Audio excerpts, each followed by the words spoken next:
Hey there, science fans. Let's talk about one of the most amazing things in the human body, your heart. This incredible organ works non-stop pumping blood throughout your body.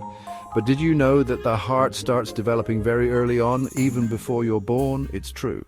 Think about a construction site. You can't build a skyscraper without a way to transport materials. It's the same with a growing embryo. Cells need a constant supply of oxygen and nutrients to build tissues and organs. That's where the heart comes in. The heart is like the construction site's delivery system. It pumps blood, which carries all the good stuff cells need to grow. Without a heart, a developing embryo wouldn't stand a chance. So how does this tiny engine of life get built? It all starts with a few simple cells and a whole lot of amazing biological processes. Imagine a group of skilled workers showing up at the construction site. That's what happens in the early stages of heart development. Special cells, called cardiac progenitor cells, receive the signal to become part of the heart. These cells come together in two main groups. We call these groups the primary heart field and the secondary heart field. The primary heart field is like the foundation of the building. It forms the left ventricle, which is the main pumping chamber of the heart. The secondary heart field is like the framing and walls.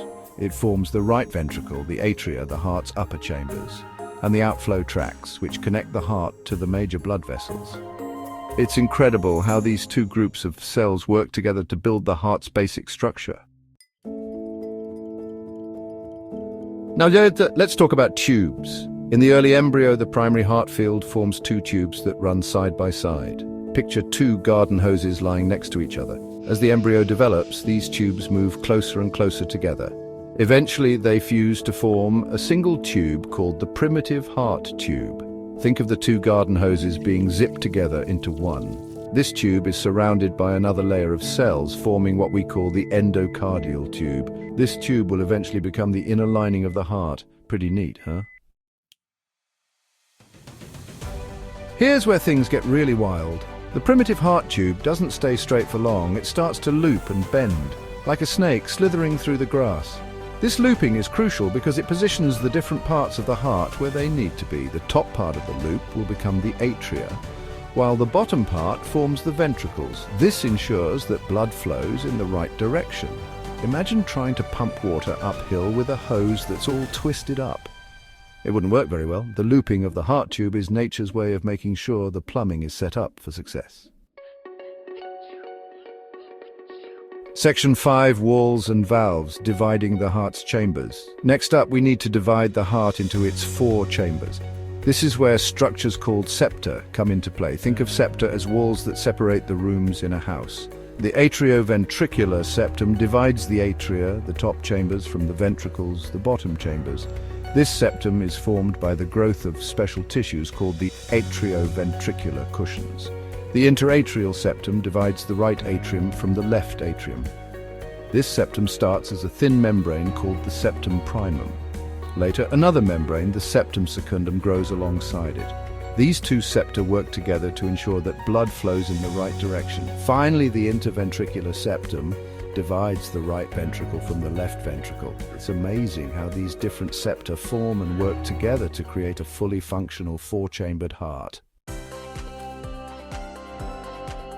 Section 6, setting the rhythm, the heart's electrical system. A heart is no good if it doesn't beat.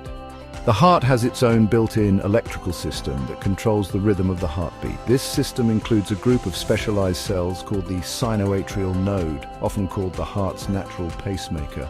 The SA node sends out electrical signals that spread through the heart muscle, causing the chambers to contract in a coordinated way.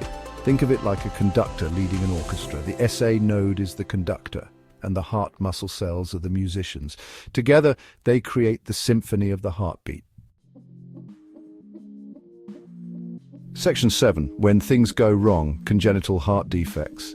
Sometimes things don't go exactly according to plan during heart development. These problems can lead to what we call congenital heart defects.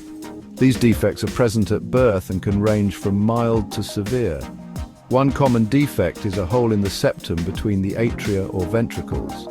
These holes can disrupt blood flow and cause problems like shortness of breath and fatigue. Other defects can involve problems with the heart valves, the aorta, or the pulmonary artery. The good news is that many congenital heart defects can be treated with surgery or other interventions. Early detection is key, which is why doctors listen carefully to a baby's heart at birth. Section 8. The big switch from fetus to newborn. Here's another amazing thing about heart development. A baby's heart has to work differently before birth than it does after birth. Inside the womb, a baby's lungs aren't working yet. Instead of breathing air, the baby gets oxygen from the mother's blood through the placenta and umbilical cord. This means that the fetal heart has some special bypasses or shunts that allow blood to bypass the lungs. And when the baby is born and takes its first breath, these shunts close up and the blood flow changes to the normal adult pattern. It's like flipping a switch. Section 9. The beat goes on, a lifetime of heartbeats. From a few simple cells to a 4-chambered powerhouse, the development of the human heart is an incredible journey. It's a testament to the complexity and elegance of biology. Remember to take care of your heart by eating a healthy diet, exercising regularly, and getting enough sleep. Your heart works hard for you every single day, so show it some love. And that, my friends, is the science of heart development. Keep those questions coming and stay curious.